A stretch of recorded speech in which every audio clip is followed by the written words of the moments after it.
모든 교양은 남 얘기죠. 안 물어봐도 알려주는 남 얘기 아날람 204회 방송 1부 시작하겠습니다. 박 박사님, 네, 안녕하세요. 이동규 대표님, 안녕하십니까. 안녕하세요. 쇼우십니다. 대표님이 자꾸 저희 스카프를 막아요. 머리 실어서 좀 하겠다는데. 어쨌든 여러 명이 저 말고도 여러 명이 그걸 목격한 사람들이 증명을 했잖아요. 말문을 막히게 한다. 우리는 말밖에 없는 방송인데. 아니 그 약간 좀 이슬람 여성분 같아서요. 고르게 신장 위구르냐고 제가. 약간 홀리한 느낌 들어서 괜찮습니다. 괜찮으시대잖아요. 함부로 대하면 안 될 거고. 본인도 이제 방송을 진행하는 중에 보면 알게 될 겁니다. 말문이 턱턱 막힙니다. 네, 근데 이제 말 맞고 싶은 게스트 있으면 스카프 쓰려고. 그렇죠.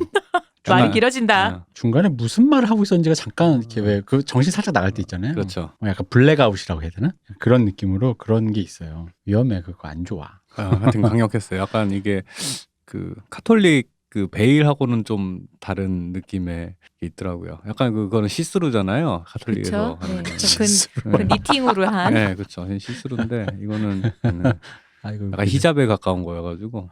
네, 히잡도 그렇게 조금 엄혹한 그런 곳에서는 색깔이 없잖아요. 그런 거 쓰는 거는 그래. 세속주의 이슬람 국가에서 그죠. 쓰는 약간 그런 느낌. 예쁜 그 색깔에. 되게 화려한 중동틱한. 네, 그렇죠. 그런 분들이 케이팝 유난히 좋아하거든요. 그렇죠, 맞아요. 자막 달고 네. 사극 좋아하고. 맞아요. 대장금 허준 만든 주몽 이런 거.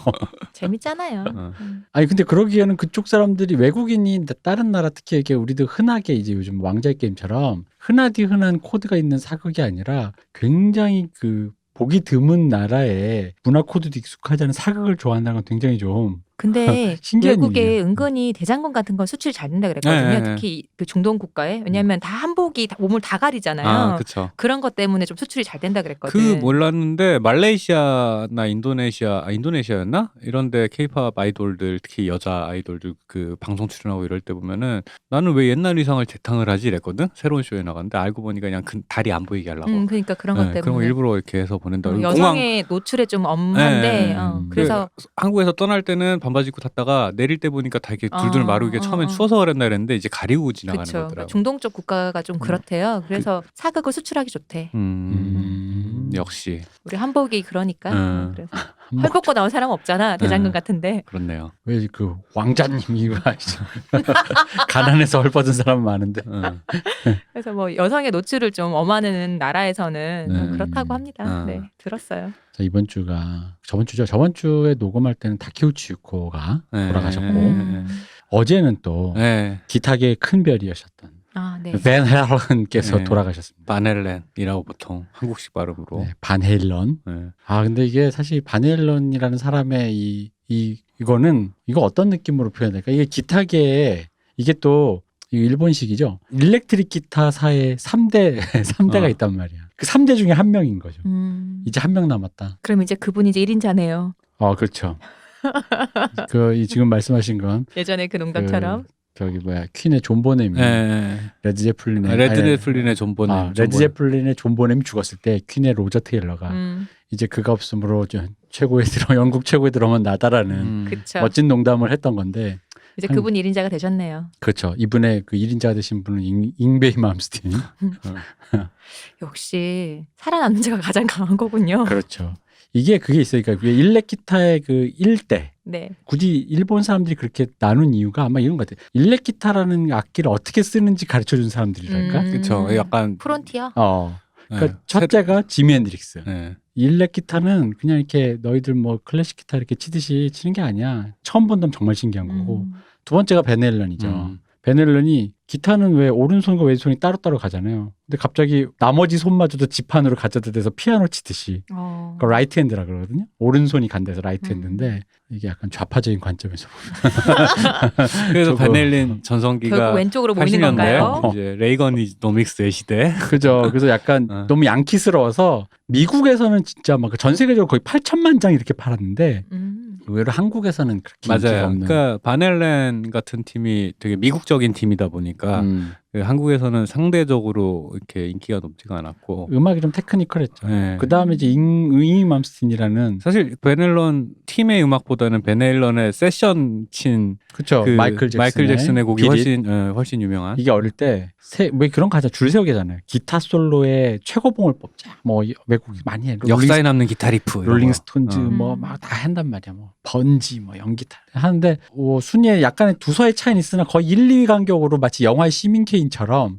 그냥 거의 넘버원 아니면 넘버원에 준하는 솔로가 등장하는 게 벤 앨런의 마이클 잭슨 비릿 기타 솔로인데 웃긴 건 그런 거죠. 벤 앨런이 자기 밴드도 있고 자기 이름을 걸고 하는 밴드가 있는데 하필 자기 솔로 기타 솔로가 남해 가서 세션을 친 거라는 거죠.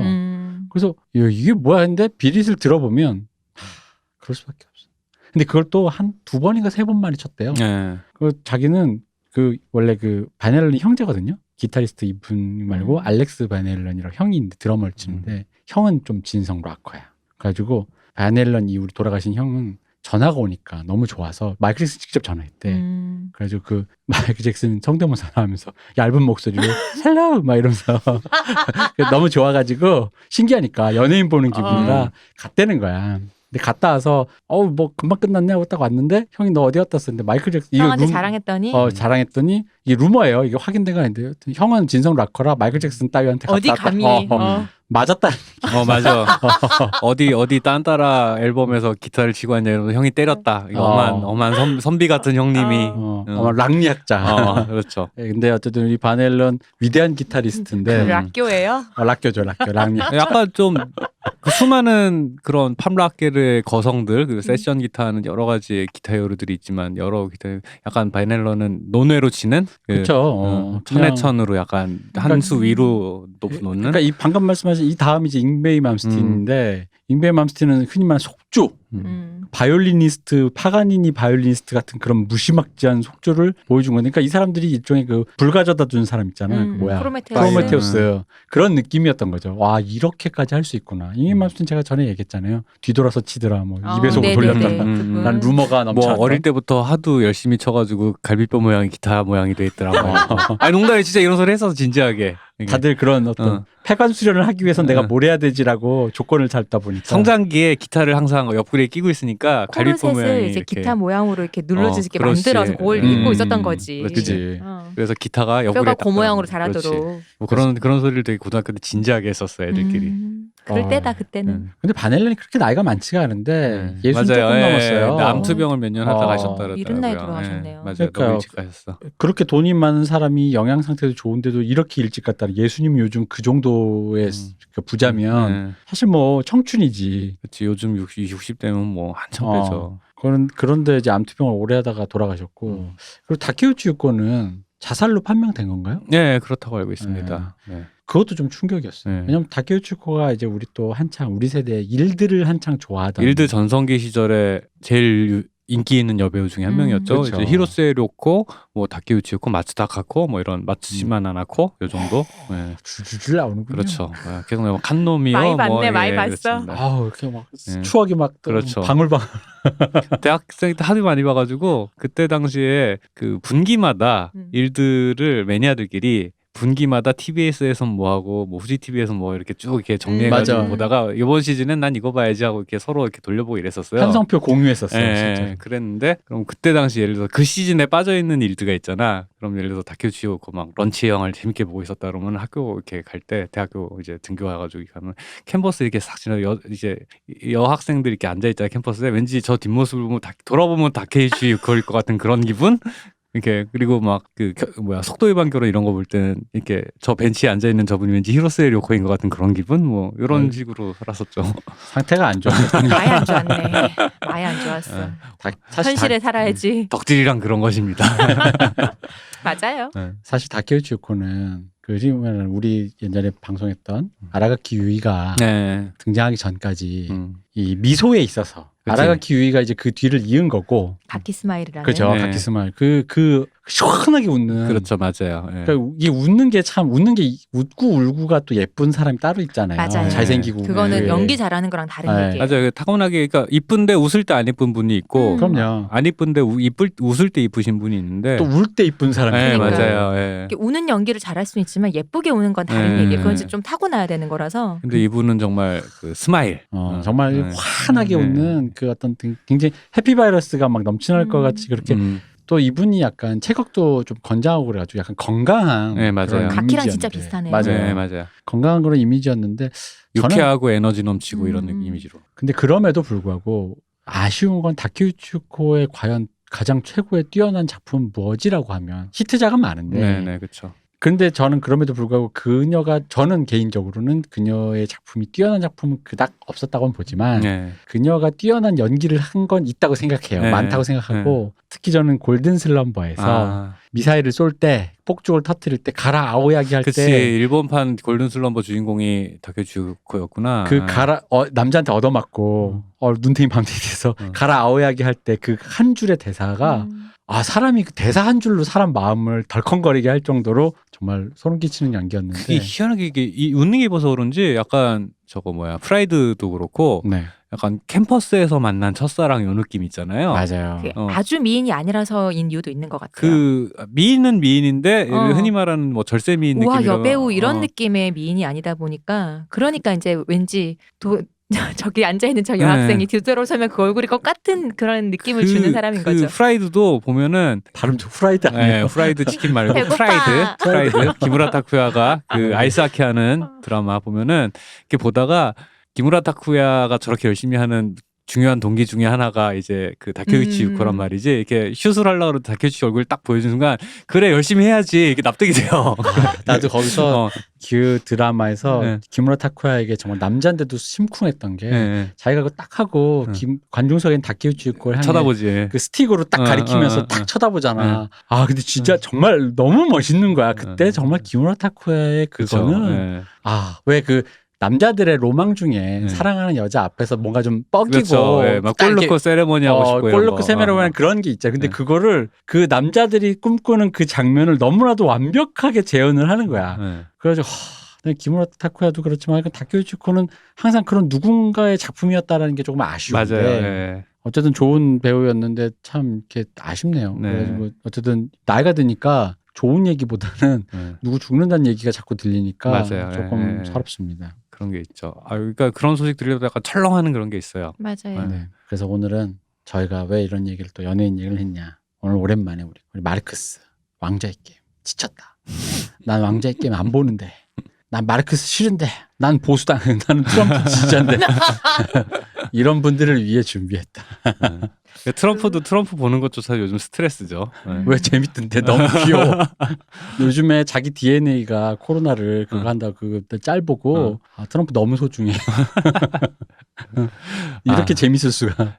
약간 좀 뭔가 희한하게 요즘에 미국 대선에 약간 한국 정치 구도를 그대로 투사해서 보시는 분들이 요즘 너무 많은 거예요.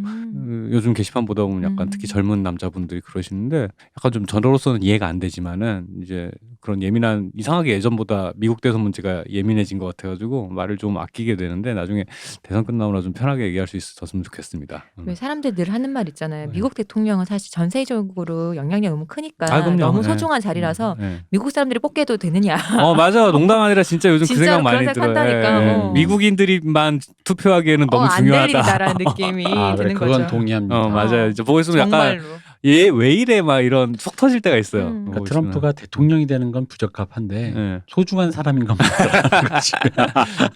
소중해. 이런 꼴을 언제 또 보겠나 싶은 그런 의미에 살면서 한 번도 안 봐도 되는 꼴인데 정말 전대민분이라는 이게 뭐 우리 많이 보잖아. 이렇게 지하철에서 뭐 이렇게 갑질 뭐 이렇게 뭐 큰 소리는 헛소리한 노인네 뭐 그러니까 노인 혐오류 영상 중에 최고인 것 같아. 너무 소중해.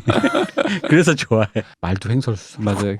개인적으로는 그래서 약간 좀 요즘에 이런저런 정치적인 의견이 격하게 있으신 분들한테 그냥 한번 드리고 싶은 얘기는 미국 정치 구도는 한국이랑 사실 많이 다르거든요. 당연하죠. 많이 다르니까 시스템도 그렇고. 이거를 그냥 이름이 같다고 약간 대통령이라고. 동일시하고 그리고 우리의 상황을 거기다 그대로 투사하고 이러실 필요가 없어요. 근데 이상하게 이렇게 몰입해가지고 이렇게 핏대 세우시는 분들이 많은데 스포츠는 그런 맛에 보는 예, 거예요. 예. 하긴. 그러실 필요가 맞아. 없습니다. 미국에서는. 예. 아니 뭐 축구도 이제 아니면 야구도 한국 거 보지면은 MLB 다 좋아 그러잖아요. 네, 뭐 그럼요. 그런 거 아니겠습니까? 진짜. 우리나라는 정치를 스포츠로 보기 때문에 그렇죠. ESPN 보고 하는 네, 그런 그 그럼요. 맛에 보는 거죠. 뭐. 네. 그러면서 막 이렇게 하잖아요. 저는 잘 모르지만 늘 하는 왜 우리 흥민이한테 골 안 줘? 이런 거잖아. 그치. 그런 왜 느낌으로. 패스 안 해요? 그런 느낌 아닐까요? 그렇죠. 아 여기서 몇 마디 더 하면 큰일 날 것 같아가지고 더 이상 하지 않겠습니다. 막 이렇게 재밌는 이게 질환 좋은 농담들이 막 떠오르는데 하면 안 될 것 같아요. 네, 하지 괜찮아요. 마세요. 오늘 할 얘기 중에 질환 좋은 농담 할 구석이 되게 많아요. 그렇습니다. 아 이게 자꾸 이렇게 뭐가 불쑥불쑥 올라와가지고. 훅 보낼 수 있겠는데. 그러죠. 영원히 보낼 수 있는 오늘 좀 그래요 내용이. 자 오늘 오랜만에 네. 우리 불행 배틀 넘버. 네. 우리 또 이것도 근데 오늘 배틀 아니잖아요. 지난 이제 쌓여 있잖아. 앞에 앞에. 이제 그분들과 어. 알아서 해야 되는구나. 앞에 이제 이미 우리 쌓여 있잖아. 이 불행하신 음. 분들 진짜 쌓여 있잖아. 오늘도 소개해드릴 분은 그 지난 시간에 소개해드린 분들과 별 차이는 없어요. 이 다른 점이라면 드디어 이제 한국 사람이 나왔다는 거. 네, 이분도 비슷해요. 태평양 전쟁, 6.25 전쟁, 근대화 과정 몸소 겪으면서 이제 열심히 살려고 했던 예술가다. 자 이제 이분을 소개해드리면 이제 공옥진. 보통 이제 이게 습관적으로 나와요. 유관순 누나처럼 공옥진 여사. 그쵸. 여사라고 나온단 말이에요. 여사. 김여사 뭐 이런 것처럼. 근데 저도 이제 대본을 쓰다 보니까 저도 습관적으로 공옥진 여사라고 그냥 썼다가 그러니까 뒤에 붙일 말이 애매해요, 사실은. 네. 네.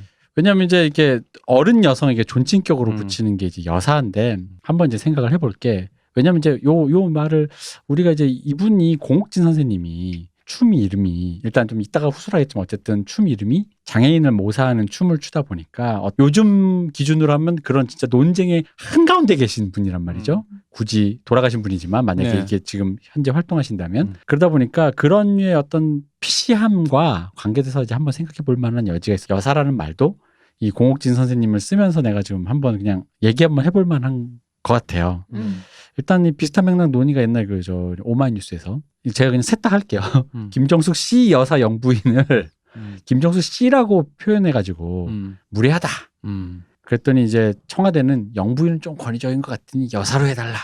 그리고 이제 그 어떤 좀 지지층에서는 무례하다. 영부인으로 해라. 이미 영부인이 거의 퍼스트 레이디급으로 쓰고 있는 단어인데 영부인으로 그냥 해라. 뭐 이런 식인데 보통 영부인인 김정숙 여사는 이렇게 되지 않았나? 옛날에는?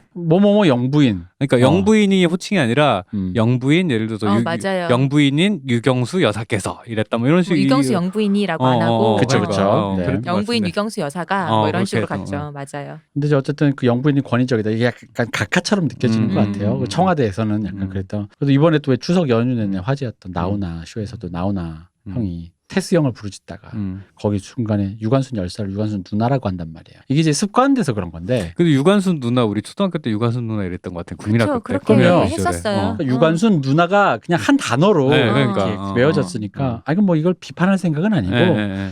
또 그렇다고 해서 나훈아 씨 정도 연배란 봐주자 이런 말도 오히려 나훈아나 혹은 그 연배 어른들을 인격적인 존재가 아닌 낮추어 부르는 노인들 이렇게 볼 수도 있기 때문에 이렇게 봐주자 이런 얘기가 아니라 그냥 좀 이제 진득하게 얘기할 필요가 있다 이거죠. 근데 제가 찾아봤어요. 여사라는 말의 사전적 정의가 뭐냐. 결혼한 여자를 높여 이르는 말. 그러면 결혼하지 않은 여자를 높여 부르는 말은 뭘까? 그래도 여사라고 하고 어머님 결혼도 안 했는데 누구 엄마야? 진짜로 이것 때문에 싫어하는 경우가 많아요. 나는 결혼도 안 했고 난 안 했는데 불구하고 나이가 먹으면 어딜 가도 병원 가도 마트를 가도 어디를 가도 그냥 나를 자꾸 어머님이라 부른다는 거지. 그러니까 나는 요즘 사실은 솔직히 나는 개인적으로 무슨 생각이냐면 C라는 말에 기분 안 나빠했으면 좋겠어 다들. 저도 그렇게 생각해요. 원래 C 존칭이잖아요. 네. 미스터 같은 거잖아. 미스터 미스. 근데 다들 C라고 하면 낮춰 부른다고 생각하고 화를 내더라고. 그게 이제 윗사람이 아랫사람한테 땡땡 C라고 부르는 것처럼 생각을 하는데 아니거든요. 아니에요. 근데 이제 일단은 여사라는 말이 어쨌든 사회적으로 이름 있는 여자를 또 높여 이르는 말 중에 하나래요. 그러니까 결혼했다 안 했다. 네네네. 근데 반대급부의 남성이 결혼한 남성을 굳이 높이거나 사회적으로 이름 있는 남성을 높여 이르는 말이 뭐가 있냐라고 찾아보니까 사장님. C가 사전적 의미로 높임에 준한다고 되어 있긴 한데 네. 또 다른 의미도 있어요. 네. 그러니까 공식적인 자리나 다수의 독자를 우리처럼 이제 팟캐스트나 신문 같은 데서는 이런 경우에선 괜찮은데 이게 그런 어떤 공공의 자리 원래 이런 데서 우리가 오히려 독자를 제일 높다고 생각하니까 그 다른 사람들 더 낮춰 얘기하는 거잖아요. 애비가 애미가 이런 식으로 뭐 누구가 제가 드리고 싶은 이렇게 하니까 근데 그게 아니라 그런 경우가 아닌 경우에는 윗사람에게 쓰기는 또 어려운 약간 낮은 말이라는 말도 정의가 있대요. 그러니까 사실 씨라는 말이 좀 애매한 거죠. 그러니까 씨라고 부르는 게 좀 존중이 되기도 하지만 우리가 좀 사전적으로 사람들이 반발하는 그 느낌적인 낮추어 부르는 말로도 느껴지는데 어쨌든 우리 팟캐스트는 공옥진 씨라고 불러도 무방하긴 한데 네네. 그래도 약간의 존경과 네. 높임을 쓰고 싶다면 일단 선생님, 네. 선생이 그렇죠? 제일 적절한 것 같습니다. 나보다 어쨌든 먼저 태어나서 네, 나보다 먼저 살았던 분이시니까. 먼저 살아갔으니까. 근데 지금 아까 씨라는 호칭에 대해서도 네. 저는 생각이 나는 게 제가 어릴 때만 해도 TV에서 뭐 뉴스든 아니면 예능이든 뭐 어디 뭐 토크쇼든 나왔을 때 모든 연예인들이 거기 앉아서 서로를 씨라고 불렀지 네. 선배 이런 거 안 불렀거든요. 맞아요. 네. 근데 요즘은 다 선배라고 하잖아요. 근데 그게 네. 사실 그러니까 너한테야 선배지 보는 사람한테 그게 선배가 이제 아닌데. 압존법이라 그러잖아요. 근데 그게 아니 자꾸 그렇게 나오니까 그건 잘못된 우리처럼 그러니까 방송이니까 그게 이상한 줄 어. 모르고 자꾸 쓰는 근데 게 그게 사람들이 그거를 싸가지 없다. 그러니까 그러니까. 이제 너한테나 왜 보통은 이제 압존법이 너한테는 선배지 나한테는 선배가 아니니까 둘끼리는 그 평화를 쓰면 된다는데 그쵸. 근데 그걸 뭐 사람들이 시비를 거기서 너는 왜 선배한테 씨라고 뭐 불러? 그런 이런 식으로, 뭐 시비를 거니까 무례하다 이렇게. 그러니까 그런 호칭이나 그 높임법을 과도하게 쓰는 게 그들에게 맞아요. 리스크 관리인 건 거야. 맞아요. 네. 생존법이 됐잖아요. 네. 근데 예전에는 제가 기억하기로는 방송에서 그런 식으로 부른 것 자체를 네, 그게 싸가지 없다고 했었지. 그렇죠. 뭐 그거는. 선배 이렇게 네, 부르는 네. 것 자체를 너한테나 선배지. 그게 관리하는 네. 대상이었단 말이에요. 네. 만약에 그런 식으로 했는데 방송에 바로 나가면은 거기 PD님 올라가서 심할서 써야 되는 일이었단 네. 말이지. 근데 요즘은 그게 아니라서 반대가 돼버렸죠. 그러니까 하도 그러니까 그러시면 안 되세요 이런 말들도 그러니까 이게 알면서도 그냥 쓰는 거야. 맞아요. 왜냐하면 그 너 반말해라고 하는 사람들이 있으니까. 그 여사라는 말 참 네. 웃긴 게 이게 남자들이 주로 이제 사회생활 하다 보니까 예외적으로 갑자기 그 속에 갑툭 튀어나온 여성 때문에 이제 여자를 붙이는 거잖아요. 여검사, 뭐 여자 변호사, 여교수 뭐 이런 건데 그러니까 왜 애초에 이런 요즘은 이제 그걸 붙이지 말자라고 하는데 네네네. 애초에 시작은 이게 무례하려고 한 게 아니라 인덱싱을 하려고 한 거라는 거죠. 왜냐하면 보통 우리가 또 여성들이 많은 여초 직업 간호사인 경우에는 오히려 간호사는 그냥 여성들인데 남자 간호사 예외적으로 남자 간호사 남자 이렇게 표현을 하니까 그런 경우가 있으니까 그래서 원래 뭐 이게 일부러 그런 건 아닌데 그 하다 보니까 이게 어떤 편견을 조장하는 어떤 그런 굳이 맥락과 상관없는 편견을 나타낼 수 있기 때문에 어쨌든 요즘은 옳지 않다는 말인데 어쨌든 말이 길었습니다만 이 돌아가신 어른을 부르기 위해 이름 뒤에 무언가를 붙이려고 했는데 이게 하려고 이 대본 하나 쓰기 위해서 이게 너무 머리를 쓰게 되는 거예요. 그래서 그냥 선생님으로 통일하고 네. 앞서 말한 김정숙 씨 여사 영부인 경우에는 문재인 대통령과의 관계에서 언급할 땐 영부인 그 자연인 김정숙을 팟캐스트나 기사에서 대중매체 같은 C로 할 수도 있고 청와대 요청도 여사라도 부를 수 있는데 의외로 우리가 지금 본 그런 여사가 제일 좀 그런 거지. 그렇죠. 저는 뭐 별 문제 없는 것 같은데 저는 사실은 오히려 그냥 사람들이 편하게 받아들일 수만 있으면 사실은 의미야 듣는 사람이나 하는 사람들끼리 합의만 되면 되는 건 거고 라는 생각을 저는 개인적으로 해서 네 그렇습니다. 그러니까 왜 이 호칭 갖고 알레르기 반응이냐. 근데 이제 이분의 생애와 예술 세계를 다루기에 앞서 이제 연관된 것도 있고 제가 또 이분을 오늘 다루게 된 결정적인 계기는 이런 류의 PC한 논쟁들 사이에서 이런 일이 있었어요. 최근에 그 중앙방역대책본부에서 깜깜이 감염이랑 깜깜이 환자라는 표현을 사용하지 않겠다라고 발표한 적이 있어요. 네. 그러니까 정확히 얘기하면 뭐 시각장애인 분들께서 불편한 마음을 표현하시면서 개선을 요청해 오셨다. 그래서 국민 의견을 받아서 그 표현을 사용하지 않겠다 이렇게 하신 거예요. 이것 때문에 이제 뭐 그럴 수도 있겠지 했는데 이제 게시판이 뜨거워진 거예요. 당연하게도. 그러니까 뭐 이제 뭐 프로 불편러나 PC충들이 문제될 것도 없는 그냥 흔히 쓰는 말까지 시비를 건다라는 의견부터 해서 아니다. 세상이 좀 더 나은 방향으로 진보하고 있다. 그리고 이제 어떤 분은 그렇게 공정하게 하려고 하는 건 의도는 좋은데 언어 생활이라는 게 그렇게까지 진공 상태로 할 수 있는 거냐 그게 가능하긴 한 거냐 이런 식으로 있는 말의 맥락들을 다 지우면 이런 약간 절충주의라고 해야 될까 이런 입장들까지 있었다는 거죠. 근데 이제 왜 이 얘기했냐면 이런 논의가 오고 가는 와중에 오늘 소개해드릴 공옥진 선생님은 자 따옴표입니다. 고유명사예요. 따옴표 병신춤의 대가이기 때문이에요. 일단 여기서 특정 장애인을 비하하는 용도의 속어인 병신이라는 게 아니라 병신이라는 단어가 속어예요? 일단 들어보시죠. 네. 따옴표 병신이라는 것을 알려드립니다. 병신이 뭐냐면 여기 뒤에 나올 건데 앞서 좀 말씀드리면 조선시대는 병신이 중립적인 말이었어요. 병이든 육신. 그게 이제 18세기 후반으로 가면서 그 욕이 되었다 그랬어요.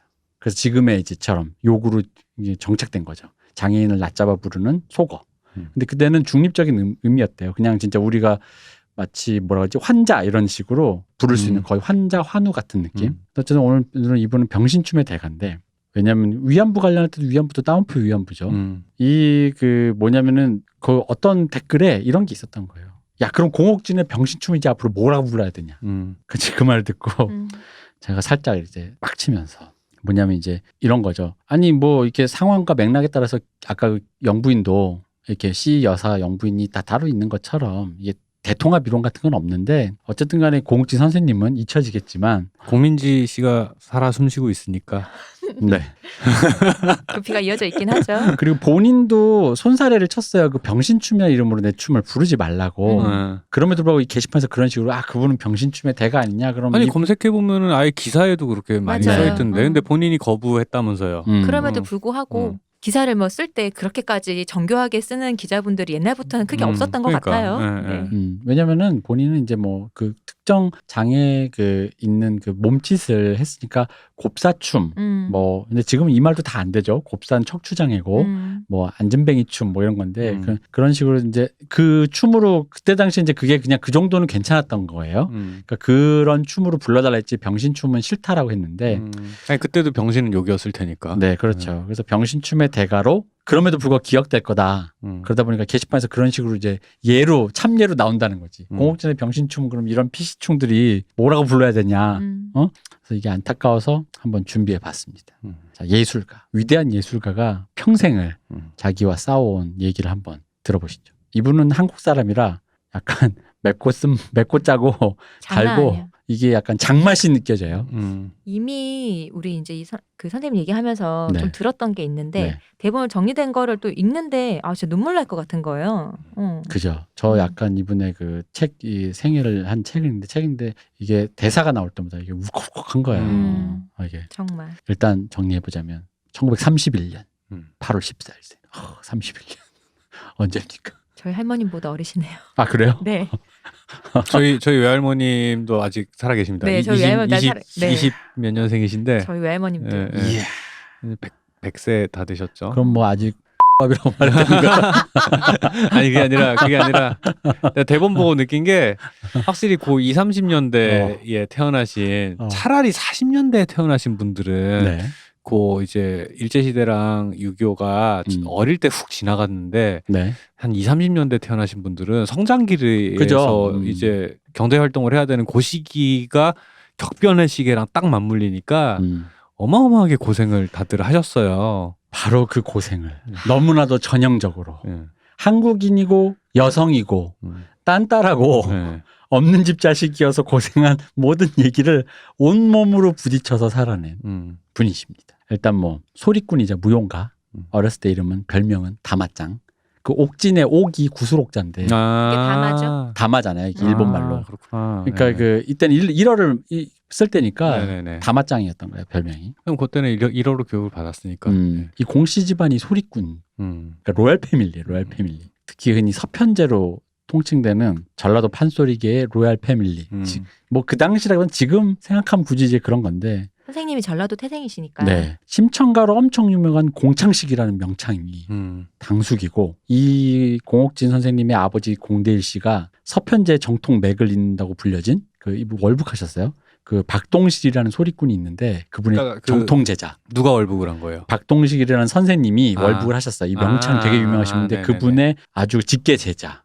거의 서편제 정통 맥을 이으신 분의 직계 제자이고 그게 공 선생님 아버지신 거죠? 네. 그리고 아버지가 또 남도 인간문화재 1호예요. 초호기. 인간문화재 초호기야. 그렇군요. 못 산다 진짜. 일전에 휘트니 휴스턴 때 얘기했지만 이쯤 되면 이게 왜 휘트니 지금 우리 발음 정리된 겁니까? 윈니 윈니입니까? 뭡니까 이거? 윈니 휴스턴 머더나 젠장. 윈니 휴스턴 때 얘기했지만 에이씨 지넷 잭슨 다 죽어버려. 이런 경로가 있는 집안에서 자식으로 태어나면 이게 뭐가 이런 끼가 없다라는 게 주소내라는 거지. 그러면. 그치 웬만해서 그러지 않기가 어렵죠. 그럼요. 그러니까 근데 참 재밌는 건 참 이렇게 이런 와중에도 논문이나 책을 찾아보자 제가 뭐 다 찾아본 건 아닙니다만 그래도 여러 편의 논문과 책을 보다 보니 공욱진 선생님의 모친 성함은 어디에도 나오질 않아가지고 이렇게 조선 설화나 이런 네. 그 적이네요, 되게. 그냥 모친으로만 조선적이네요. 좀 슬펐어요. 어. 공사임당 이런 걸로 이렇게 어디. 아니 신사임당도 저 본명은 아무도 모른다면서요. 아, 그치 사임당이 호니까. 네. 1931년생이면 대략 10대 초반 일제 강점기의 그 가장 막바지 40년대죠. 그러니까 이제 왜 그때가 특히 한국이 굉장히 어려울 때잖아요. 일본도 이제 막바지에 몰리니까 막 거의 뭐 마른 수건에 물 짜듯이 그럴 때여가지고 한국도 어려우니까 어려운 시기에 뭐라 그래 이런 흥업에 종사하시는 분들은 어렵다. 뭐 지금 우리 코로나 시대도 마찬가지죠. 그러니까 이제 아버지가 주로 하시는 일이 이제 직업도 딱히 소리꾼이라는 게 뭐 직업 이 당시에 뭐 직업이라는 게 그러니까 그 기생 권번 이게 원래는 권번이 뭐냐면 기생청이 있었는데 조선시대 때 일제가 들어오면서 이걸 이제 권번으로 바꾼 거예요. 네. 기생 권번에서 그 이른바 연습생을 지도하는 트레이너였던 거죠. 음악 선생님, 노래 선생님이었던 거죠. 보컬 트레이너. 그렇죠. 그리고 선생님 이제 집에는 사람들이 막 북적북적 된 거야. 명창이고 이제 인망도 높고 하니까 사람들이 막 북적북적 하는데 문제는 이런 식이면 돈이 좀 모였을 것 같지만 왜 그런 거 있잖아. 돈 없는 집에 제자들 친구들이 와서 오히려 입만 더해지는 식객 그런 거. 그러니까 이제 반가운 사람이라기보다 그냥 군입을 더해지는 그런 거죠. 그러니까 이런 또 아버지들이 흔히 말하는 사람이 좋아서. 아 그렇죠. 이게 사람이 모이면 이제 그렇게 되는 거죠. 네. 그러니까 사람들이 리스펙은 하는데 주변 사람들 다 가난하니까 리스펙해줘도 뭐 주변 사람 다 딱히 도움이 안 되니 생계와는 관계없이 그냥 이렇게 사람만 많고 없는 살림에 밥 한 공기 더 차려야 되고. 그러니까 공옥진 선생님의 이 모친이 엄청 속을 끓였대요. 가난한데 흔히 말하는 남편은 돈을 못 벌어 그러니까. 군입들은 많아. 그쵸. 군식군은 많고. 그래서 이제 병이 들어 돌아가셨다고 하는데 이 병이 뭔지는 정확히 서술이 잘 안 돼 있더라고요. 그냥 성함도 안 나왔는데 뭐. 그냥 공옥진 선생님도 어린 시절 기억이다 보니까 약간 화병처럼 묘사됐는데 뭐 아마 영양실조에다가 뭐 여러 가지였겠죠. 공무렵이야 뭐 워낙 그냥 그러겠죠. 그러니까 이때가 37년 공옥진 선생님 우리나라 나이로 7살 모친의 마지막 유언 중 하나가 옥진이한테는 제발 소리를 가르치지 마라. 얼마나 한이 됐으면 돌아가시면서 유언이 그걸까. 근데 왜 그랬냐? 왜 그런 소리 하셨냐면 공옥진 선생님 어렸을 때부터 유난히 끼가 있어가지고 아버지를 따라다니면서 고아하니 드나달라 하니까 심상치 않다. 심상치 않은 거야. 막 이렇게 끼부리는 게. 둘째 딸이셨죠. 네, 그렇죠. 그러니까 이게 굳이 둘째 딸을 꼭 집어서 왜 그 얘기를 했겠어요. 딴 애들은 수더분한데 이게 좀 끼가 보이니까 제발 저 끼 보인다고 애를 저기 그런 딴따라판에다가 넣지 마라. 그 얘기를 한 거죠.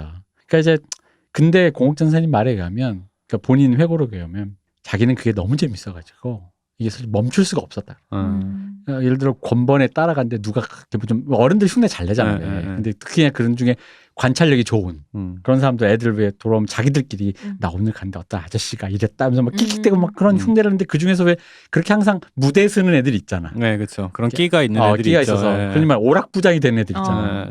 그런 오락부장이었던 거야. 근데 이제 그게 왜 그러냐면 또 그렇게 해서 동생들이랑 놀고 막 그렇게 하다 보면 배고픈 걸 좀 잊고 그러다가 까르르 웃다가 기절하는 걸. 그게 삶이었대. 너무 배고파가지고.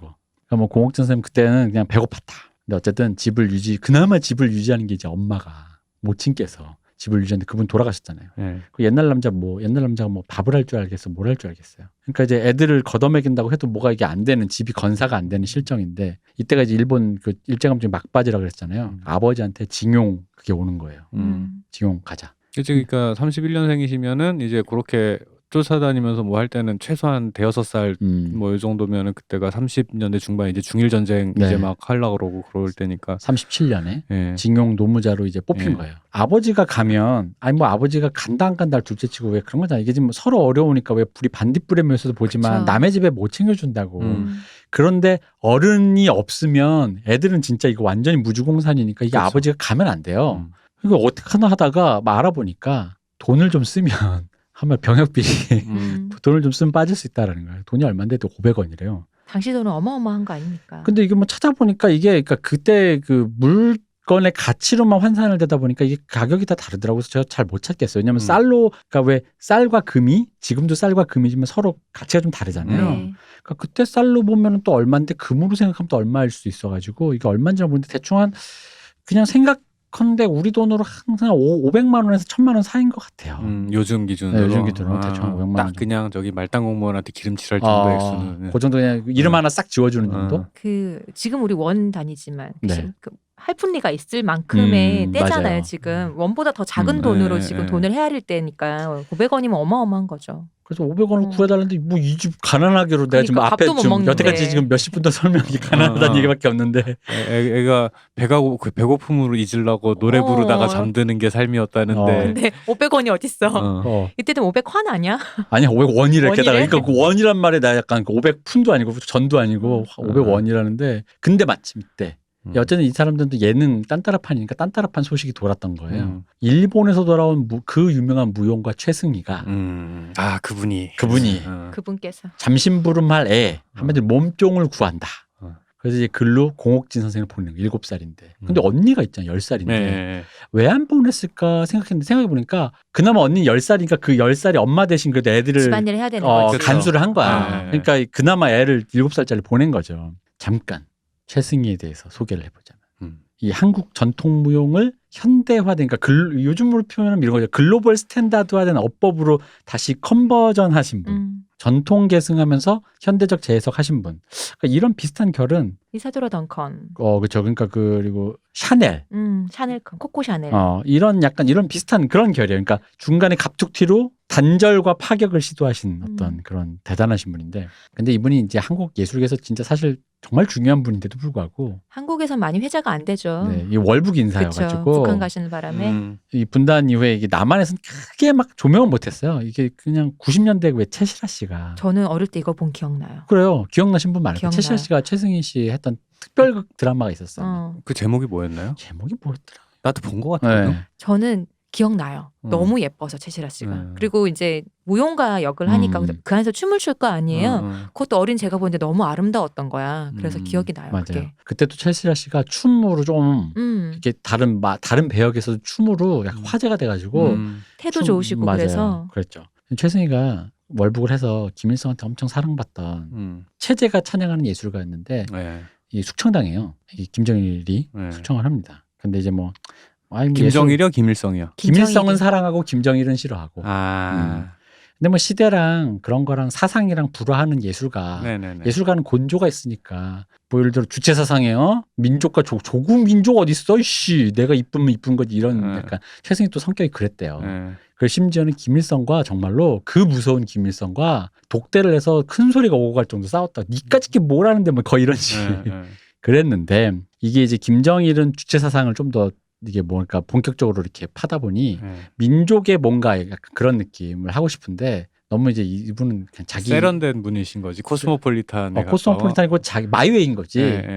민족 예술 좀 하라는데 우리 말하는 뭐야 그러니까 민중가요 좀 부르라는데 싫어 랩할 거야. 프로파간다 좀 해. 이랬더니만은 싫어. 사랑 노래 부를 거야. 그런 거지. 그러니까 이제 숙청된 거예요. 근데 숙청된 핑계가 있어요. 사람은 명분이 있어야 돼. 명분이 있어야 되는 거야. 이건데. 명분 있어야죠. 그렇죠. 이게 왜냐면 제자가 우리 선생님 최승희 선생님 데뷔를 40주년 했습니다. 우리 제자들이 모두 모여서 같이 먹게 닭을 잡겠습니다. 닭을 한 몇십 마리 잡았대. 우상화를 시도하는군 해서 잡았다는 뭐 이게 진짜인지 아닌지 루머인데 그런 일이 있었답니다. 그런 어떤 그냥 뭐 어떤 이런 근데 이분이 성격이 엄청 세고 그 제자한테 엄청 무섭고 그랬대요. 약간 사진만 봐도 뭐 남아있는 사진만 봐도 약간 그런 이미지긴 그죠? 해요. 기가 진짜 세게 생겼죠. 거의 약간 뭐랄까 진짜 천상천하 유아독존의 사람으로 근데 이제 환불 원정대에 껴도 되실 분 정도의 느낌인 거죠. 그게 약간 뭐라 해야 되지? 그 당시에 사실은 그냥 막 이렇게 방금 공욱진 선생님 같은 분 이제 막 먹을 거 없어가지고 그러던 시대에 일단 외국 나가서 뭐 기술을 배운 것도 아니고 학문을 배운 것도 아니고 춤을 배워왔고 뭐 거기서 그랬다라는 것 자체가 일단 약간 그 시대에도 보통뿐이 아니다라는 얘기이기 때문에 온몸에 명품을 두르고 계셨대요. 그러니까 스타일링 자체도 되게 딱 그런 스타일. 근데 이 최승희 씨가 드디어 공옥진 아버님에게 공승일 씨에게 1,000원을 줬대요. 1,000원을. 그래서 500원으로 직용 빼고 500원으로 어떻게 살림을 이제 꾸렸다. 근데 이제 공욱진 선생님 이제 최승일 따서 일본으로 갑니다. 44년까지 7년간 생활을 하는데 7년을 있었다고 일본에서? 일본에서 7년. 아. 37년부터 44년까지. 아. 그럼 진짜 8년이긴 하지만 뭐 여하간에. 일본 좋은 시절도 아니고 일본 본토도 힘들 때 딱 그죠. 갔네. 딱 보면 아주 힘들 때. 네. 그래서 그 또 아주 역사에 나오는 장면이 한가운데 계십니다. 좀 네. 이따 설명하겠지만. 네. 이분 일단 그 왜 옛날 우리 일본 그거 있잖아요. 오싱. 알아요? 그것도 어린애가 남의 집 식모살이 들어가가지고 네. 하는 거잖아요. 어린애가 고사리 하드렛 손으로 일 하는 막. 거잖아요. 그 딱 그거예요. 소공녀 같은 거 맞아. 맞아, 소공녀. 근데 그거는 공녀는 그냥 아빠가 공녀네. 나는 그 소공녀 어릴 때 이상하게 되게 열심히 봤는데 내가 보면서 보는 내가 서러워서 울었던 장면이 애가 다락방에서 왜 식모일 하잖아요. 근데 결핵에 걸려가지고 끙끙 앓는데 옮지 말라고 애 주변으로 소금을 이렇게 뿌려놓는 장면이 있어요. 그거 보고 내 어린 마음이 너무 서러운 거야 내가. 아 너무 서럽겠다. 이러면서. 귀신 쫓아내는 거 아니야 소금은? 그러니까. 아니 소금인가 뭐였지 그 무슨 가루 같은 거 뿌렸겠죠. 가루 같은 거 뭐. 뭐 소다 같은 거나 뭐 이런 거를 했는데 베이킹 파우더 뭐 이런 거 같은 그걸 이렇게 했는데 이게 약간 그 장면이 너무 인상적이어서 너무 서러워가지고 이렇게 보는데 하여튼 그랬습니다. 이 7살짜리가 요즘 애들도 아니고 영양까지 부족한 7살짜리면 진짜 조그맸을 거 아니에요. 그렇죠. 네. 선생님 나 사진 많잖아요. 봐도 되게 작으시단 말이에요. 그럼 7살 때는 얼마나 작았겠어요. 근데 그 애가 또 깐난쟁이를 얼마나 무겁겠어. 깐난쟁이 들쳐갖고 그럼 없기만 하는 게 아니라 그 상태에서 걸레질도 하고 그쵸. 뭐도 하고 막 이제 실제로 너무 애가 무거워서 하루 종일 생각하는 게 이 애가 빨리 잤으면 좋겠다. 잠들었으면 좋겠다. 눕혀놓게. 근데 웃긴 게 이 사람 진짜 딴따른 게 애를 들쳤고 있는데도 최승희 선생님이 이제 제자들이랑 막 춤추는 걸 보니까 자기도 모르게 그 비트에 몸이 막 이 비트에 움찔움찔 나도 모르게 맡겨지는 거죠. 국가가 허락한 유일한 마약에 그게 됐다는 거예요. 그러니까 자기가 여기서 이제 자기는 소리가 세상에서 제일 아름답고 재밌는 건 줄 알았는데 춤이라는 또 장르가 있네. 야 이거 신기하다. 너무 재밌다 이거는 거죠. 근데 이제 보통 이쯤에서 전형적인 드라마 이렇게 쓰면 욕먹는 드라마의 장면이 나와요. 선생님의 동작을 몰래 어깨 너머로 보던 우리 공옥진 선생님이 안 계실 때 거울 그 연습실 있을 거 아니에요. 거기서 한번 해보는 거야 폼을. 선생님 들키죠. 너 지금 뭐 하는 거니? 그럼 보통은 사실 드라마 같은 일은 없고 꺼져 이건데 갑자기 딱 너무 무서운 사람인데 이 무서운 사람이 갑자기 그때는 또 야단을 안 치고 너 그렇게 춤을 추고 싶냐? 그럼 일을 하는 도중에 일을 다 마치고 나한테 조금이라도 배워봐라. 그래서 별말 없이 춤을 가르쳐 주셨대요. 네, 되게 뜬금없이 저 중학교 때 일이 생각이 나네요. 뭔데요? 제가 스와니 강물이었나? 그 왜 중학교 때 배우는 오스완? 스와니 강물 미국 민요 이런 뭐 노래 그런 거, 음악 시간에 그 오수제는 아니에요? 오수제는 하여튼 뭐 그런 노래를 오수제너 그건가? 아니 그것보다 좀 더 신나는 수완 뭐 어쩌고 무슨 이런 것도 고향은 있었는데. 그거 아니 그게 오수제너 맞아요. 그런가? 하여튼 그거 이 배웠는데 노래 부르자 그거잖아요. 하여튼 그거를 자꾸 뇌리에 남았었나 봐요 그 노래가. 그래가지고 음악 시간 시작하기 전에 종쳤는데 선생님이 안 오길래 아무 생각 없이 복도로 왔다 갔다 하면서 그 노래를 부르면서 이렇게 왔다 갔다 하고 있었거든요. 근데 그 사이에 선생님이 온 거지 뒤에서 쳐다보고 있었던 거야 나를. 나 혼날 줄 알았지. 수업 시간에 시험 시간에 안 들어가고 너 연예인 될래? 혼날 줄 알았는데 보니 쓱 쳐다보고 그냥 가시는 거야. 근데 그때 생각을 했지. 음악 선생님이라서 노래 부르는 거에 관대한 건가? 그럴 수 이러면서 있지. 그치, 그럴 수 있죠. 하여튼 그 기억이 있었어요. 그런 식으로 배웠대요. 춤을 좀. 물론 저는 가수가 되지 못했지만 이분은 예술가가 됐습니다. 근데 신기한 게 이분 사람이 낙이 있으면 힘든 일도 조금 시름을 좀 덜잖아요. 그렇죠. 힘든데도 춤을 배우기 시작하니까 그렇게 즐거웠대. 안 힘들었대. 그때 당시. 그래 재능이라는 게 그래 맞아. 잘하는 게 재능이 아니라 자기도 모르게 하고 있는 게 재능이라고. 그럼요. 네. 즐겁고 나도 모르게 미쳐 돌아간다는 그런 재능이 있잖아요. 네, 맞아요. 저는 잘 모르겠네요. 없어봐서. 네. 그러다가 어쨌든 이분이 전형적으로 드라마입니다. 이거 한국 K 드라마입니다. 최승희 집에서 쫓겨납니다. 왜냐? 왜죠 갑자기? 춤췄다고는 안 쫓아냈잖아. 공옥진 선생님이 이렇게 꼭꼭 숨겨놓은 돈이 발견됐는데 자기는 품삯으로 받던 그 푼돈을 쓸 데가 없으니까 어차피 거기서 숙식을 하니까 모아놨던 건데 최승희가 보기에는 최승희 선생님이 보기에는 이 돈을 훔쳐놓아서 꽁쳐놓은 것처럼 생각한 거야. 횡령했다. 좀 목돈처럼 돼 있으니까. 근데 이게 요즘 애들과 다르잖아요. 이게 뭐 딱히 배우지도 못한 7살, 8살짜리 애가 이런 식으로 무서운 어른이 윽박지르면 조리 있게 자기의 얘기를 이렇게 막 그게 똘똘한 애들도 웬만해서는 무서운 선생님이 그렇게 하면은 말 제대로 못하죠. 쫓아낼 때는 이미 10대기는 했을 거잖아요. 그죠. 네. 7년 후니까 네. 뭐 중학생쯤 나이가 됐겠죠. 네. 그래도 그 상황에서 말하기가 쉽진 않을 거 그렇죠. 아니에요. 이거 아닌데 이러면서 이제 사실은 이거는 이렇게 된 거거든요라는 말하기 그래 쉽지 봐야 않잖아요. 아니긴 뭐가 아니냐. 라고 해버리면 뭐. 그러니까 자기도 후회 공공진 선생님 후회하는 게 그때 자기도 참 바보 같았다면서 울지 말고 말할 걸. 그냥 이랬다는 거야. 잘못했습니다. 그럼 빼박이잖아. 그렇죠.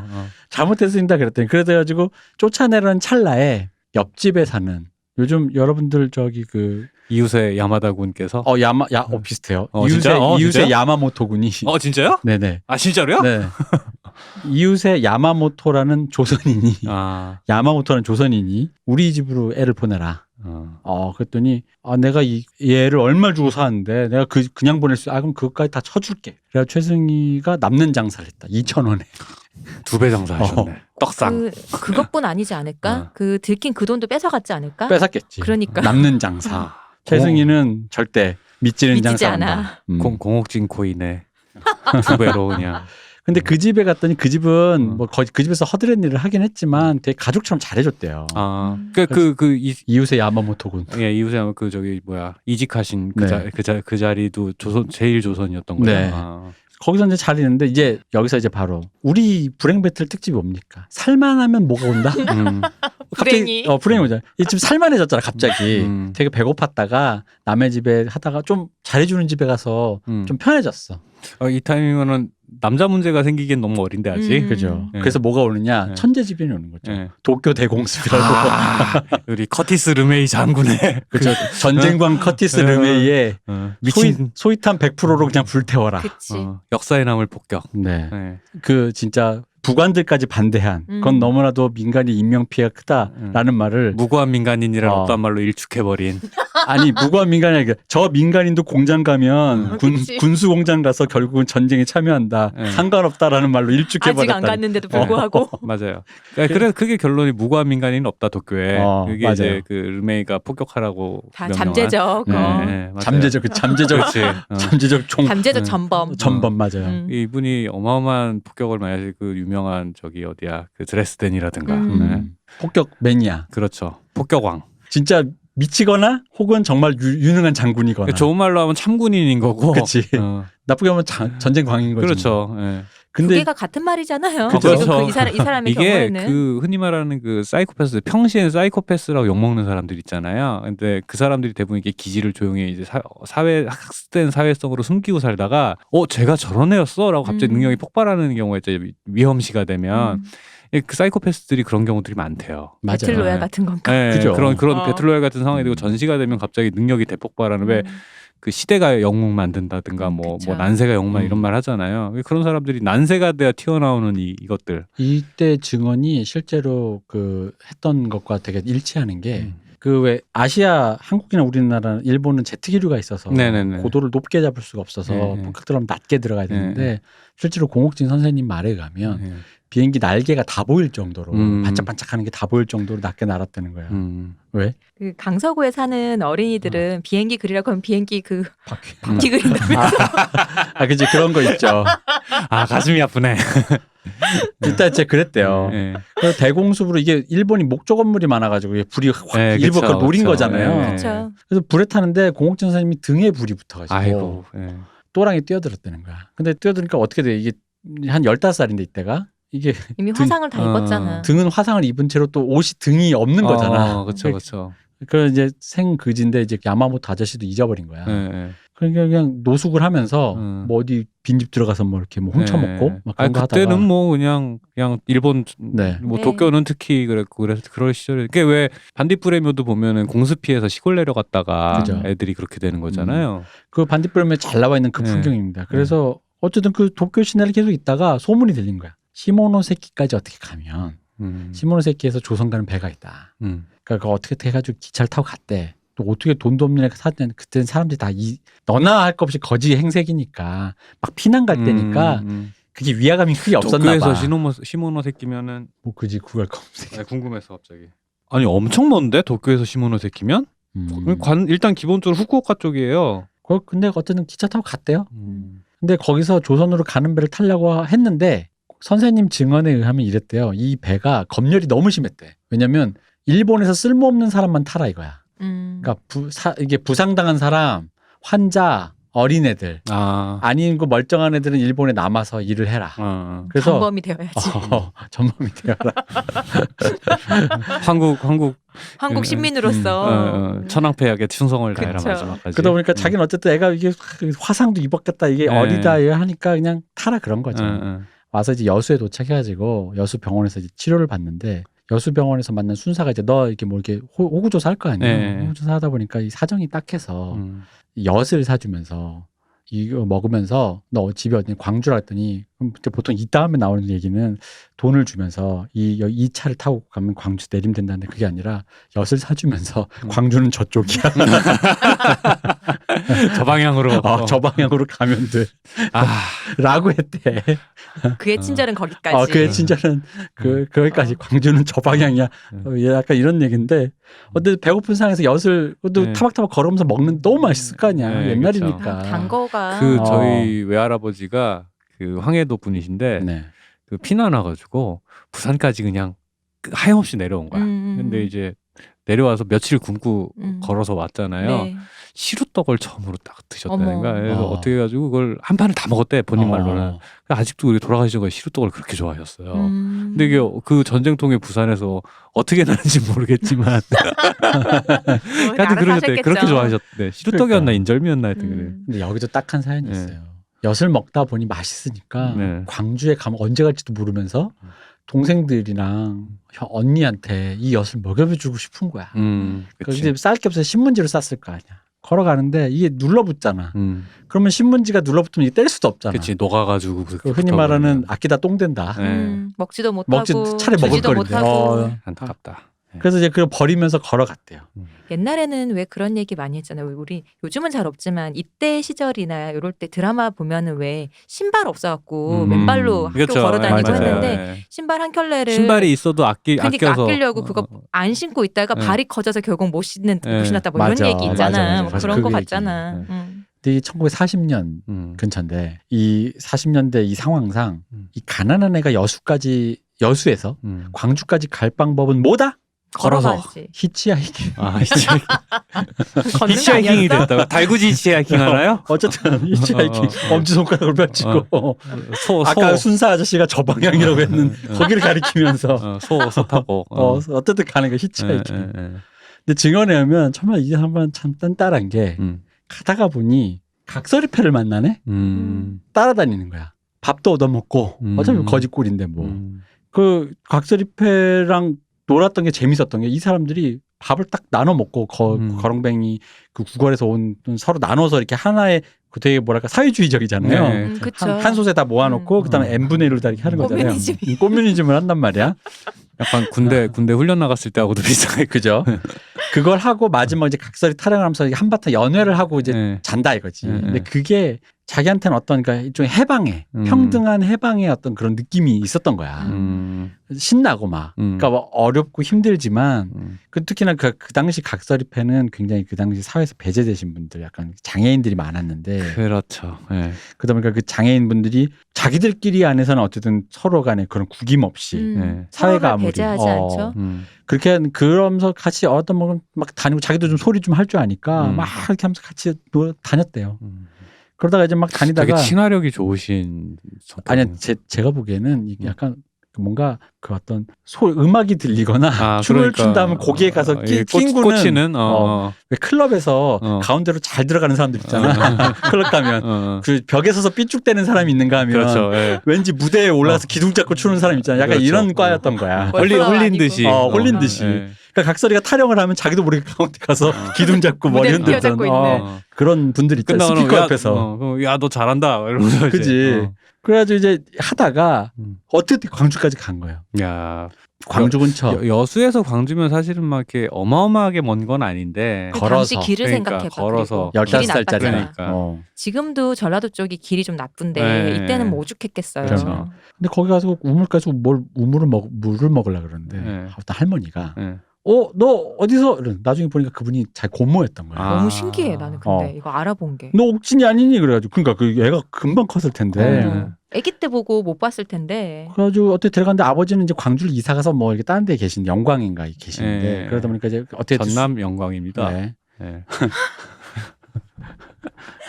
아니 왜 지명을 말했을 뿐이야 왜? 죽어. 영광을 어쨌든 그걸로 가서 이제 가족이랑 만나게 됐대요. 근데 재밌는 게 웃긴 게 이런 말씀하셨어요. 들어갔더니 처음에 집이라고 해서 여기가 우리 집인가 딱 들었더니 처녀가 나오더래. 언니가. 언니가 다 커갖고. 언니가 10살인데 그치, 이제 그치. 17, 18이 그치. 됐잖아. 그러니까 다 큰. 웬 처녀가 나와서 깜짝 놀랐다가 자세히 보니까 언니들이라는 거야. 건이도 그럴 거 아니야. 언니도 그런 거지. 애를 보냈더니 애가 커서 왔는데 아버지 어디 계세요? 그때 아버지 저기 산에 가셨다고. 산에 딱 갔는데 아버지를 찾아갔대. 진짜 뛰어갔대. 아버지를 이 장면을 상상하니까 되게 그렇다. 근데 아버지가 딱 하니까 아버지가 그 약간의 미안한 마음이 아버지도 소리꾼이셨었잖아. 예. 아버지가 그 딸 팔아 먹었다 이 얘기는 네. 그 아버지도 그 소리는 생각했을 거 아닙니까? 딸 팔았는데 아버지가 살아 돌아와서 저희 아버지 하니까 이때까지 올 때까지 공 선생님이 한 번 울면 마음 약해지면 안 울었대요. 근데 아버지를 보자마자 이렇게 눈물이 막 터잖아. 그러니까 본인이 했던 말이 아버지 지 살아왔어라. 가슴을 울리네. 눈물 이거 1부 마지막 장면으로 딱 좋은 것 같아요. 딱이다. 시간상으로 딱이네요. 그럼 아버지 그렇게 해서 이 드라마 삽니다. 언제 합니까 이거? 언제 합니까 이거? 다음 편 유료 결제하겠습니다. 변사 이 대표. 이때 나이가 15살. 때는 공옥진 선생 1941년? 40년? 44년. 44년? 네. 일제는 패망을 앞두고 있는 이 시점에. 근데 이게 고향으로 만난 돌아와. 걸로 치면 45년이에요. 다 왔어 진짜. 다 왔어요. 자 45년에 등에 화상을 입었지만 어떻게 걸어서 커티스 르메이의 소이탄에. 전쟁광의 집념을 피해서 살아 돌아온. 그러게. 진짜 집념에. 그때면 시모노세키 아까 위치 보니까 그때면은 막 이제 미군이 오키나와 상륙해가지고 막 진격하려고 막 폼 잡고 있고 막 그럴 때였을 그렇죠. 텐데. 거의 끝날 때예요. 네, 진짜 네. 이제 원폭. 예, 해방기. 저거 막 이오지마에서 온 편지 뭐 이런 거 맞아요. 보면 그거 찍을 때. 그런 장면들. 찍을 때래. 아니 제가 요즘에 전투를 할 때지. 예, 그렇죠. 영화 얘기하고 있어. 그렇죠. 클린트 이스트동이 영화 찍을 때 말고. 네. 아니 저 요즘에 약간 저 2차 대전 얘기에 꽂혀가지고 관련 작품들 막 찾아보는 중이었거든요. 요즘에. 네. 자 그러면은 오늘은 여기까지. 어쨌든 아버님을 네. 다음 편 유료 결제하시면 네. 매주 2분 더 먼저 들려드리겠다. 아이 드라마 재밌네 이거. 그랬답니다. 네. 좀만 더 해보자면 네. 아버지를 만났어요. 네. 만나니까 아버지가 일단 종전까지 가도 될 것 같습니다. 그 드라마. 만나자마자 음. 며칠 만에 해방이 돼요. 다 온 거야 이제. 해방이 됐어요, 그냥. 그러면은 그러면 도쿄대 공습이 있고 원폭 있기 얼마 그죠. 전이었겠구나. 고 무렵이었겠구나. 얼마 있어 해방이 바로 됐는데 예. 사람들이 이제 막 근데 집에서 고옥진 선생님한테 일을 안 시키더래. 허드렛 일도 왜냐면 고생했다 이거지. 고생 많이 하고 이까지 오느라고 고생했지만 그냥 니는 쉬어라. 그 자기 저기 몸빵 해가지고 아버지 징용도 피했고. 그렇지. 그것 때문에 어떤 가족이 또 살았다 이거지. 같이 앉아서 그런 얘기 어떻게 사는 얘기 생각해 했을 거 그렇네. 아니야. 그리고 또 저기 그 돈으로 가족들이 또 그러니까. 살았지. 살았으니까. 근데 이제 자기가 이제 며칠 편하게 쉬다 보니까 이게 평생을 어쨌든 허드렛 일을 하다 그렇죠. 보니까 예. 이게 사람이 좀이 쑤신 거야. 쉬는 것도 셔버릇하는 맞아요. 노는 맞아. 것도 우리처럼 평생 놀던 사람들이 노는 거지. 예. 그러니까 이제 게다가 요즘 뭐 핸드폰이 있겠어 뭐가 있겠어 인터넷이 그러니까 진짜 심심하지 산골에서. 그렇네. 그럼 유료 웹소설이라도 이렇게 결제해서 구했을 텐데. 그러다 보니까 엔터테이너가 유일하게 심심할 때 뭘 한다? 엔터테인을 폐관 수련한다. 그렇죠. 아버지한테 소리를 배우겠다고 이렇게 하는 거예요. 근데 엄마가 하지 말라고. 애를 가르치지 말라 그랬는데 이렇게 고생한 애가 그렇게 하고 싶다 하니까 그래 흔히 말하는 팔자대로 산다. 이제 딱 그 말이 된 거죠. 아니 뭐 하겠다는데 일부러 안 가르쳐 주는 것도 그것도 좀 또 재능이 있잖아. 아버지가 보기에. 뭐 안 가르치려면 안 가르칠 수 있겠지만 근데 아버지한테 안 배웠다고 안 배웠을까 그러니까. 싶은 거죠. 그래서 이 원래도 이제 소리계 로얄 패밀리 유전자가 흐르던 사람이 아버지한테 이제 본격적으로 배우다 보니까 연습생 된 지 2년 만에 온 동네 명창대회를 싹쓸이하고 다니는 프로듀스. 그렇죠. 나가자마자 그냥 바로 1위를 하고 있는 프로듀스 사편제 1등. 이게 재밌는 게 이제 그 판소리에 좀 관심이 많으신 분들은 이름을 익히 아실 만한 임방울 명창, 김현수 명창이 심사위원으로 왔다가 야, 얘 물건이네. 내가 데려가서 키우겠다. 그랬는데 자 이제 갑자기 또 이게 뭔가 행복해지지. 그러게. 뭐 이게 잘 나가잖아. 그러니까 공옥진 선생님 하면은 보통 춤으로 유명하시잖아요. 근데 원래 소리꾼 태생은 그쵸. 소리꾼 그 그쵸. 처음 베이스 자기 어. 그 예술적인 그 훈련을 받은 첫 그거는 소리꾼이었다. 소리꾼이었던 거고 춤은 최승희 선생한테 베이스가 있고 그냥 어깨 너머로 배운 정도였던 그 뒤로 거지. 이제 다시 또 폐관 수련을 하시죠. 아. 근데 이제 어쨌든 간에 이런 연습생으로 2년 만에 이제 뭐 모든 소속사가 탐내는 최고의 전설의 연습생이 돼버렸는데 이때 이제 이 모든 제안을 사실 아버지라면 임방울 명창님이 이걸 굳이 JYP가 데려가신다면 이수만 선생님이 데려가신다면 뭐 했는데 다 거절했대요. 3대 기획사의 제안을 못 네, 하더라고. 3대 기획사를 거절한 거야. 왜 내가 기획사를 세워 이건 아니고 왜냐면 내일 얘기하지 그거는. 그거는 왜 왜냐면- 그랬을까? 왜 3대 기획사 전라도 최고의 기획사의 제안을 모두 거절했나 아버지 왜 보지. 그랬을까요? 여기서 지금은 끊어야지. 지금 4대야 빅히트까지 아, 4대 그렇네. 기획사의 제안을 다 음. 거부한 아버지. 과연 아버지는 대표님 그걸 계속 하려고 그러면 어떡해요. 1인 그렇구나. 기획사를 세울 것인가 과연 제가- 궁금하시면 500원 유료 결제. 시간 조절에 능하지 못해. 여기서 끊어야죠 대표님. 알겠습니다. 네. 오늘은 여기까지 하겠습니다. 네. 네. 아버지는 왜 그랬을까? 아버지 왜 그래 이거 도대체?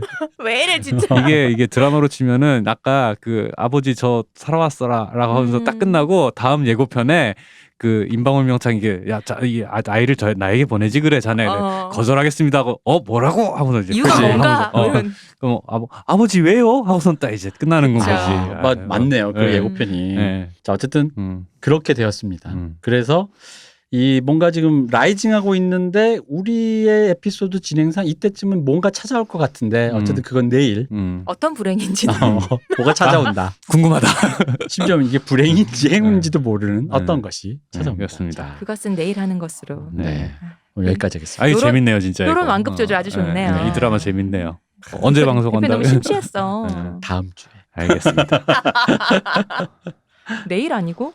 이게 또 비밀의 숲처럼 뭔가 해보고 싶었어요. 그러면 다시 찾아온 불행인지 행운인지 그것이 무엇인지는 내일 말씀드린 걸로 하고요. 그리고 공진 선생님 얘기는 오늘 여기까지 해요. 수고하셨습니다. 고생하셨습니다, 대표님. 네, 수고하셨습니다. 고생하셨습니다, 박 박사님. 네. 감사합니다. 쉬우셨습니다.